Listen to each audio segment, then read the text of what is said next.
Hello guys, welcome back to my YouTube channel. This is Praveen Misra, and now again I am presenting new topic, that is Lorentz transformation equation, which is the part of physics, and this is the part of chapter first. Now let's start the Lorentz transformation equation. This is very most important topic from the exam of point of view. Okay, now let's see. देखिए जैसे कि in the previous video I told you Galilean transformation equation, and again I am presenting Lorentz transformation equation. What's difference is that scientist Lorentz and the scientist is Galilean. Okay, तो देखिए ये जो transformation equation थी ये Lorentz के द्वारा दी गई थी। लॉरेंज एक साइंटिस्ट थे, उन्होंने इस ट्रांसफॉर्मेशन इक्वेशन दी थी। जैसे कि मैंने अपनी प्रीवियस वीडियो में आपको ट्रांसफॉर्मेशन का मतलब बताया था कि आखिर ट्रांसफॉर्मेशन होता क्या है। तो देखिए ट्रांसफॉर्मेशन का मतलब होता है किसी एक चीज़ को दूसरी चीज़ में कन्वर्ट करना, जिसके लिए हमें दो फ्रेम की नीड होती है। दो फ्रेम कौन कौन सी हैं? वो दो फ्रेम है S frame and S dash frame. Guys you can see very well that S frame and S dash frame here O से पी तक की डिस्टेंस। इसमें क्या होती है, हम डिस्टेंस को हमें मेज़र करना है। देखिए यहाँ पर हमने ओ से लेके पी तक की डिस्टेंस मानी है x comma y comma z comma t, और इधर ओ डैश से लेके पी तक की distance x dash comma y dash comma z dash comma t dash. यहाँ पर ये एस फ्रेम है, ये एस डैश फ्रेम है। एस फ्रेम क्या है? एक इनर्शियल फ्रेम है। एस डैश फ्रेम क्या है? नॉन इनर्शियल फ्रेम है। यहाँ पर ये इसके ओरिजिन पॉइंट हैं, जैसे कि 0 0 आप देख रहे हैं इस वीडियो में। यहाँ पर क्या होता है, t equal to T dash होता है, वो 0 के इक्वल होता है। तब दोनों फ्रेम्स हैं वो कोइंसाइड करने लगते हैं एक दूसरे के, और हम इसमें मानते हैं कि जो एस डैश फ्रेम है वो एक कांस्टेंट वेलोसिटी के साथ एक्स एक्सिस के अलॉन्ग मूव कर रहा है। ठीक है, इसमें एक पी पॉइंट है जिसके कोऑर्डिनेट हमने देख चुके हैं कि x comma y comma z comma t and x dash comma y dash comma z dash comma t dash. Okay,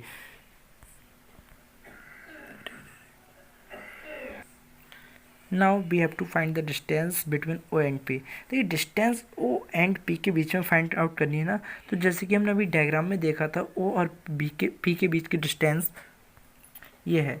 O origin है और पी एक इसके कोऑर्डिनेट है x comma y comma z comma t. तो देखिए अब हम यहाँ पर डिस्टेंस वाला जो फॉर्मूला है वो यूज करेंगे।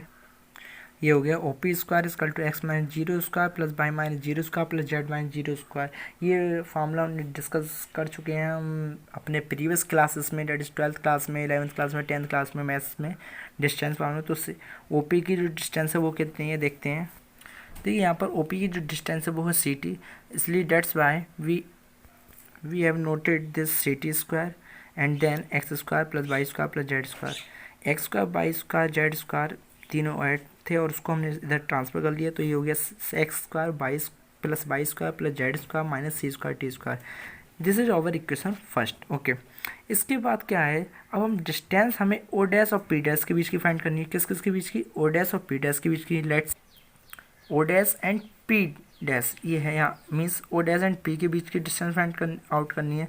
तो जब ओ डैश और पी के बीच की डिस्टेंस फाइंड आउट करेंगे तो उसमें भी same formula will be used. Let's see, तो यहाँ पर ओ डैश और पी के बीच में डिस्टेंस फाइंड आउट करनी है। तो देखिए ओ डैश पी के बीच की वो जो डिस्टेंस है वो है सी टी डैश, तो उसका स्क्वायर हो गया x dash square plus y dash square plus z square, and the same way x dash square plus y dash square, उसको ट्रांसफर कर लिया प्रीवियस इक्वेशन की तरह। ये हो गई हमारी equation second. After from equation first and second हमने दोनों, देखिए इस इक्वेशन की equal to zero equal to zero, जो राइट हैंड साइड है वो इक्वल है, that's why we can equal the left hand side, that's why we shall take both equation in the equal form. तो हमने ये दोनों को इक्वल कर लिया। अब यहाँ पर एच डैश जो है वो मूव कर रहा है एक्स एक्सिस का लॉन्ग, तो इसका मतलब वाई जो होगा वाई डैश के इक्वल होगा, जेड जो होगा वो जेड डैश के इक्वल होगा, तो ये कैंसिल आउट हो जाएंगे। तो इसको हम तो कैंसिल करने के बाद हमारी जो एबव इक्वेशन थी वो ये हो गई x square minus C square t square equal to x dash square minus C square t dash square. ये हमारी हो गई इक्वेशन थर्ड। अब इक्वेशन थर्ड जो है वो गैलिलियन ट्रांसफॉर्मेशन इक्वेशन की जैसी नहीं है।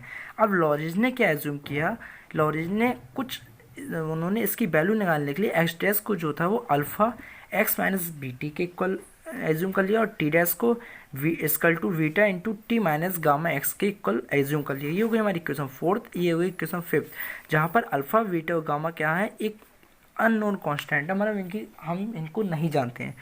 अब इनकी जो वैल्यू थी एक्स डैश टी डैश की वैल्यू, वो हमने अब इन्हीं वैल्यू को हम इसमें पुट कर देंगे। तो जहाँ पर जैसे हमने इसको पुट किया, देखिए x square minus C square t square equal to ये हो गया हमारा अल्फ़ा या एक्स माइनस बी टी का होल स्क्वायर, इसके जैसे माइनस सी की वैल्यू हमें नहीं पता, फिर टी डे स्क्वायर, ये सब स्क्वायर हो गया। और जब हम इन सब को सॉल्व करेंगे, हमने मतलब इक्वेटिंग कर, तो हम इसको जो कोफिशिएंट आएंगे उसको इक्वेटिंग कर लेंगे। अब देखिए यहाँ पर ये इक्वेटिंग करने के बाद एक्स स्क्वायर है, यहाँ पर एक्स स्क्वायर का कोफिशिएंट क्या है 1, इसका कोफिशिएंट क्या है अल्फा स्क्वायर माइनस सी square beta square x square जो हो गया 1 के इक्वल हो गया। इक्वेशन हमने इक्वेशन 6 एज्यूम कर लिया। फिर इन द सेम में टी स्क्वायर का कोफिशिएंट देगा तो आया alpha square v square minus सी square beta square equal minus सी स्क्वायर।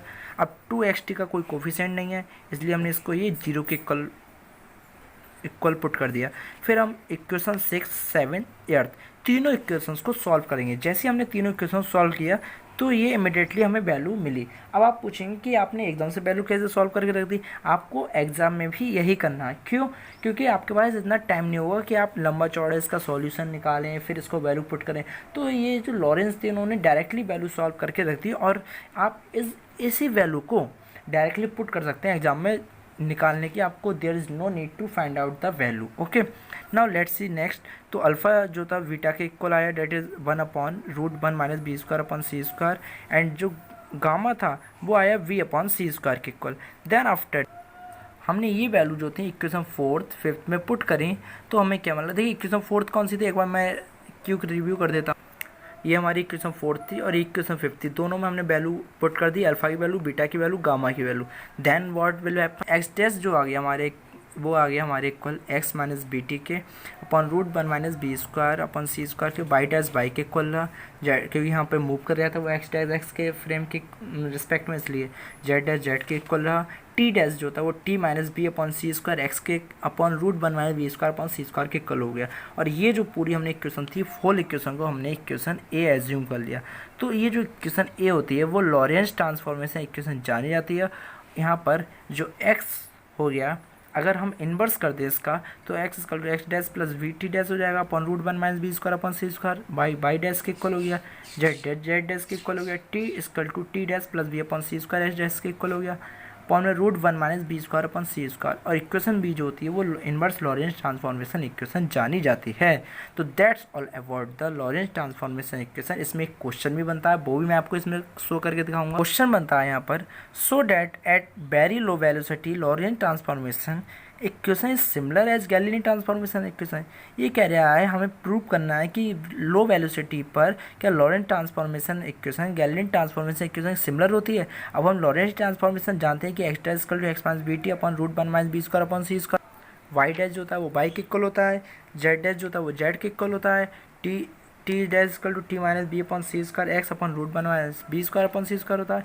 जब बी स्क्वायर अपॉन सी स्क्वायर बहुत ज़्यादा लेज़र वन से और बी अपॉन सी स्क्वायर बहुत ज़्यादा much lesser than 1 and v upon C square जो हो गया वो 0 के इक्वल हमने एज्यूम कर लिया।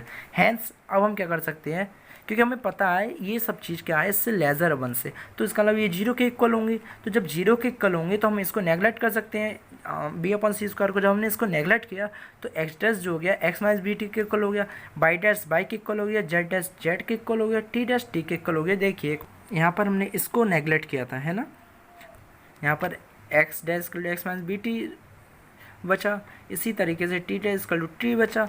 तो इक्वेशन सेकंड हमने इसको होल एज्यूम कर लिया। तो जो इक्वेशन सेकंड से हमें ये क्लियर हो गया कि बहुत कम वेलोसिटी पर जो लॉरेंस ट्रांसफॉर्मेशन इक्वेशन होती है वो गैलीलियन ट्रांसफॉर्मेशन इक्वेशन के सिमिलर होती है, क्योंकि ये सारी की सारी जो इक्वेशन हमने यहाँ पे देखी हैं ये गैलीलियन ट्रांसफॉर्मेशन इक्वेशन ही थी।